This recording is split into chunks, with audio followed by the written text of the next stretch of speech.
আসসালামু আলাইকুম রহমতুল্লাহি ওয়া বারাকাতুহু।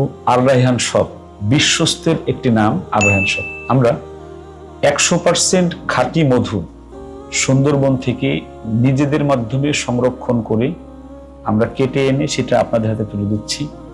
আমাদেরকে ভালোবেসে আমাদের কথার উপরে আস্থা রেখে সুদূর সিলেট দক্ষিণ ফেঞ্চুগঞ্জ মাইজগাঁও বাজার মদিনা সেন্টার থেকে দুই ভাই এসেছেন 10 কেজি মধু নিতে। সরাসরি আজকে হাতে নিয়ে যাবেন 10 কেজি এবং ওনারা পরবর্তী টাইমে ওনাদের আত্মীয় স্বজন লন্ডনে শত শত কেজি মধু পাঠাতে চান।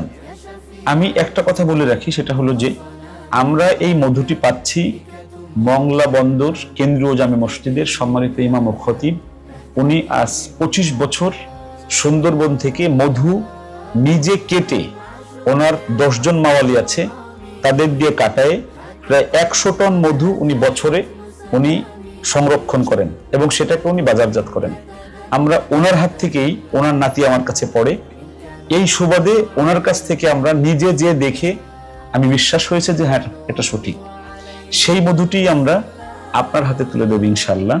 এবং বাজারে যারা মধু বিক্রি করেন বা যারা আপনাদের কাছে পৌঁছে দিচ্ছেন, আমরা চেষ্টা করব তাদের চাইতে একটু ভালো প্রাইজে দেওয়ার 1 নাম্বার মধুটা।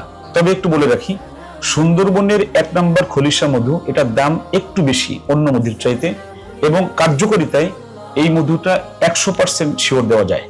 রাসূলুল্লাহ সাল্লাল্লাহু আলাইহি সাল্লাম বলেছেন, মধু 99টা রোগের জন্য ওষুধ। মানব দেহের সবচাইতে উপকারী খাবার এই মধু। তো আজকে যে দুই ভাই এসেছেন, ওনাদের হাতে আমি আমাদের 1 কেজির বোতল এটা, এবং এটা হলো আধা কেজির বোতল। আমাদের বোতলটাও সুন্দর মাশাআল্লাহ। আমি দুইবার হাতে দুইটা তুলে দিচ্ছি এবং ওনাদের কাছ থেকে একটু রিভিউ নিব যে ওনারা আর রায়হান শপ থেকে কেন মধু নিতে চায়। ধরেন, আপনি আসছেন লন্ডনের এক আপাকে নিয়ে, উনি আমাদের ভক্ত। আপনি কেন আমাদের আর রায়হান শপ থেকে প্রোডাক্ট নিতে চান?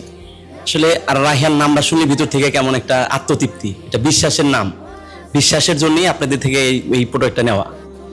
আলহামদুলিল্লাহ, যেহেতু বিশ্বাসের জায়গা থেকে আমাদের কাছে এসেছেন, আমি আব্দুল কাইয়ুম মোল্লা, আমি এতটুকু বলতে পারি, আমি 200 এতিম ফ্রি পড়াই। আমি আপনাদের কাছ থেকে মিথ্যা বলে কোনো টাকা ইনশাআল্লাহ নিব না। আরেকটা বিষয়, আমাদের এই আর রায়হান শপের লভ্যাংশের 20% টাকা এতিমদের পিছনে ব্যয় হবে, গরিবদের পিছনে ব্যয় হবে। অন্যরা নিয়ে ব্যবসা করবে, তারাও ব্যবসা হবে, আমরাও ব্যবসা করব, সেই ব্যবসার টাকা মানবতার সেবায় ব্যয় হবে। অতএব প্রোডাক্টটি অন্যদের কাছ থেকে না নিয়ে আমাদের কাছ থেকে নিলে মানবতার সেবায় আশা করি যে একটু হলেও উপকার হবে ইনশাআল্লাহ। সবাই ভালো থাকবেন, সুস্থ থাকবেন, নিরাপদে থাকবেন। আসসালামু আলাইকুম ওয়া রাহমাতুল্লাহি ওয়া বারাকাতুহু।